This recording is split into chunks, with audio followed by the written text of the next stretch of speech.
Saludos, mi nombre es Juan Carlos Tejeda Ruiz, estudiante de la licenciatura en Filosofía. El día de hoy veremos la vida y obra de John Griffith Chaney, mejor conocido como Jack London, quien fue novelista, escritor, marino y pescador, nacido en San Francisco el 12 de enero de 1876. Sus estudios comienzan autoeducándose, leyendo diferentes libros en la biblioteca de su ciudad.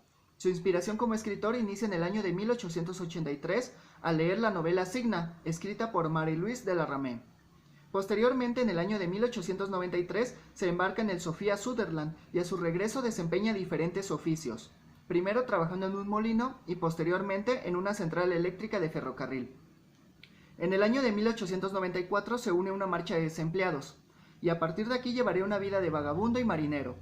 Regresa a Hoagland, donde escribió diferentes artículos para la revista The Aegis. Aquí publicó Typhoon of the Coast of Japan, donde relataría sus viajes como marinero. En el año de 1896 ingresa a la Universidad de California, pero dejaría sus estudios al siguiente año debido a problemas financieros. También en el año de 1896 se unió al Partido Socialista Laboral, y entre los años 1897 y 1898 realizó diferentes viajes a Alaska para trabajar como minero. En el año de 1899 trabaja en una enlatadora y posteriormente como ostrero y contrabandista. Posteriormente, después de esto, se hizo miembro de la Patrulla Pesquera de California. Todas estas experiencias servirían de inspiración para sus diferentes cuentos y relatos.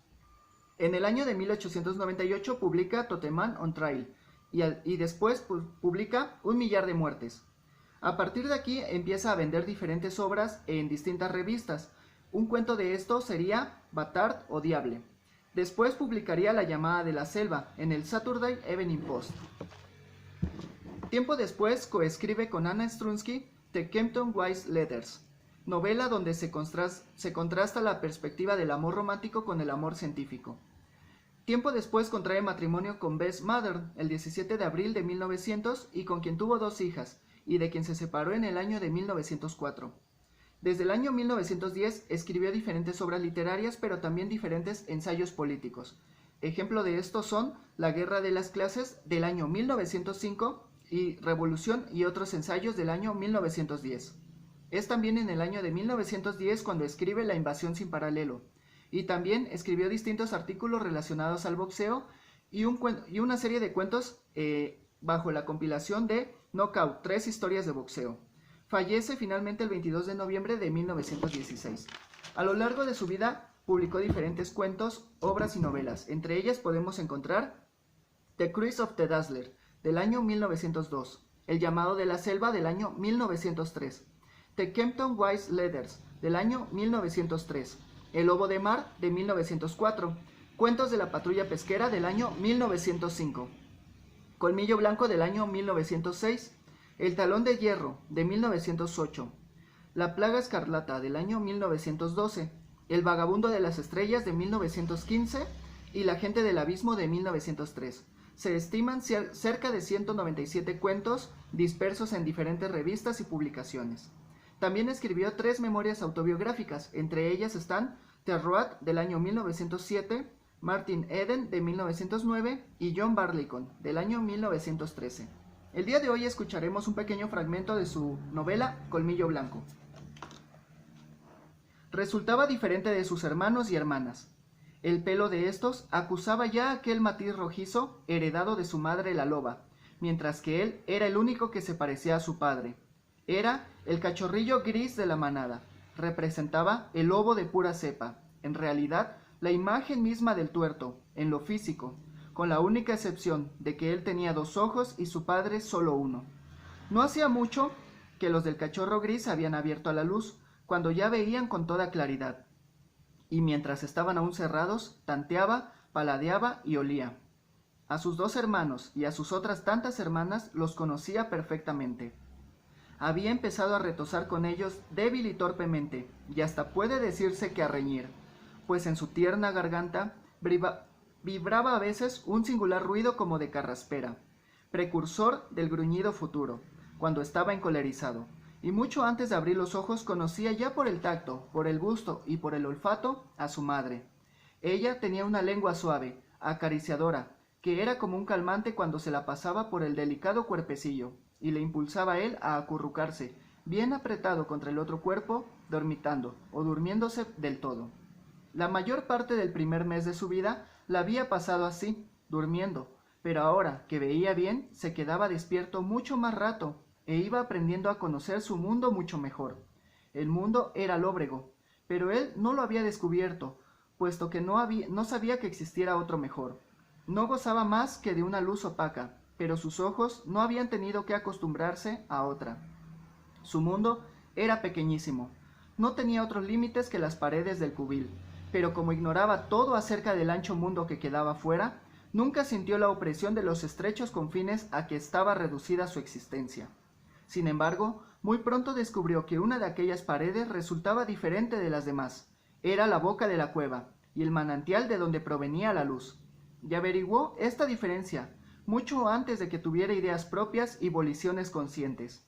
Había constituido para él una atracción irresistible, aún antes de que sus ojos se abrieran y pudiese mirar allí. La claridad daba por sobre sus cerrados párpados, y los ojos y los nervios ópticos habían vibrado en chispazos de luz de cálidos tonos y singularmente agradables. La vida de su cuerpo, y de cada fibra del mismo, la vida que era como su propia sustancia corporal, había deseado con ahínco esa luz y lo impulsaba hacia ella, de igual suerte que las sabias combinaciones químicas de una planta impulsan a ésta hacia el sol. Al principio, antes de que comenzara a alborear su vida consciente, él se había acercado, arrastrándose a la boca de la covacha, y en ello había unanimidad con sus hermanos y hermanas. Nunca, en aquel periodo, se arrastró ni uno de ellos hacia los oscuros rincones de la pared posterior. La luz los atraía como si fueran plantas. La química de la vida, de la que eran ellos el compuesto, pedía luz como una necesidad del ser, y sus diminutos cuerpecillos de juguete se deslizaban ciegamente, mejor, químicamente hacia ella. Más tarde, cuando cada uno de ellos había desarrollado ya su personalidad y llegaron a tener conciencia de sus impulsos y anhelos, la atracción de la luz aumentó. Continuamente bregaban por llegar a ella, y su madre tenía que retirarlos hacia el interior una y otra vez. De aquella manera, precisamente, el cachorro gris se enteró de otros de los maternos atributos, distintos de aquella lengua tan suave y calmante de la que hemos hablado. En su incesante arrastrarse hacia la luz, descubrió que su madre poseía también una nariz que con un duro golpe sabía administrarle un ligero castigo, y más adelante que tenía una pata que lo aplastaba contra el suelo y lo hacía rodar luego, repetidas veces con rápidos y bien calculados empujones. Así se enteró de que había cosas que hacían daño, y aprendió con ello a evitar dicho daño. En primer lugar, no incurriendo en el peligro de recibirlo, y en segundo, una vez que se había hecho acreedor al castigo, hurtando el cuerpo y retrocediendo. Eran estas ya acciones conscientes, resultado de las primeras ideas generales acerca del mundo. Antes se retiraba automáticamente de lo que le causaba dolor o molestia, como se había arrastrado automáticamente también hacia la luz. Después se retiraba ya de lo que causaba daño, porque sabía que había llegado a comprender que el daño era aquello. El cachorrillo resultaba feroz, y sus hermanos y hermanas no le iban a la zaga. Era de esperar. Al fin y al cabo, eran animales carnívoros, de casta acostumbrada a matar para tener carne y devorarla. Solo de ello vivían sus padres. La leche que mamó al comenzar su vida era producto, transformación directa de la carne, y ahora, cuando el cachorro contaba con un mes, cuando no había transcurrido más que una semana desde que se abrieron sus ojos, empezaba ya él mismo a comer también carne, medio digerida por la loba y ofrecida después a sus 5 hijos, que pretendían mamar con demasiada frecuencia. Pero de todos ellos el peor era él. Ninguno lo aventajaba en el fuerte tono de aquella especie de incipiente gruñido que emitían. Sus rabietas superaban siempre en mucho, por lo terribles, a la de los demás. Él fue el primero que aprendió a hacer rodar por el suelo a sus hermanos, de un zarpazo hábilmente dado, el que primero clavó los dientes en la oreja de uno de los otros y tiró de lo lindo hasta arrancarle un pedazo, gruñendo, mientras, entre los apretados dientes. Y en fin, el que más trabajo le dio a la madre para evitar que toda la camada se fuera a la boca de la cueva. La fascinación que la luz ejercía en el cachorro gris fue aumentando de día en día. Continuamente andaba en busca de aventuras, en el espacio de 1 metro que lo separaba de la entrada de la covacha, y continuamente había que retirarlo de nuevo, solo que él ignoraba que aquello fuera una entrada, Ni siquiera sabía que hubiera algo de tal nombre que sirviera para pasar de un sitio a otro. No conocía ningún otro lugar más que aquel, y mucho menos que hubiera un modo de penetrar allí.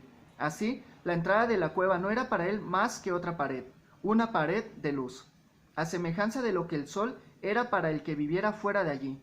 Así, aquel muro luminoso era para él el sol de un mundo. Le atraía como una vela encendida y atrae una mariposa nocturna. No cesaba de esforzarse en alcanzarla. La vida, que tan rápidamente se desarrollaba en él, lo impulsaba hacia la luz, sabiendo que allí estaba la salida, el camino que debía pisar, pero él mismo no sabía nada de todo esto, ni siquiera que lo exterior existiese.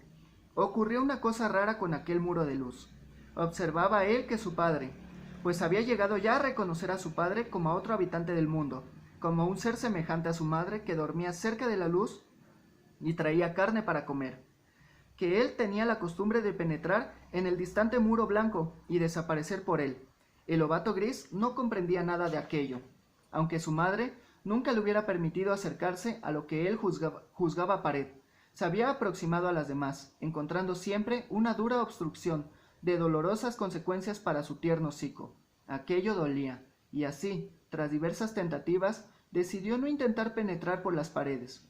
Sin detenerse a pensar en ello, dio por cosa averiguada que el desaparecer a través de un muro era algo característico y privativo de su padre, como la leche y la carne medio digerida eran rasgos típicos de su madre. En realidad, el cachorro no era muy propenso a pensar, o al menos a aquel modo de pensar que es habitual en los hombres. Su cerebro prefería para él otros oscuros caminos, y sin embargo las conclusiones a que llegaba eran tan claras y terminantes como la de los hombres mismos. Practicaba el sistema de aceptar las cosas sin preguntar el por qué y para qué. Nunca le preocupó el averiguar la razón de que una cosa ocurriera. Con saber cómo ocurría le bastaba. Así, cuando se golpeó la nariz varias veces contra la pared del fondo de la cueva, dio por decidido que él no podía pasar a través de los muros y desaparecer. De la misma manera, admitió, en cambio, que su padre sí podía hacerlo, pero sin que le atormentara el deseo de averiguar a qué se debía esta diferencia entre los dos. La lógica y la física no figuraban en el caudal de sus conocimientos.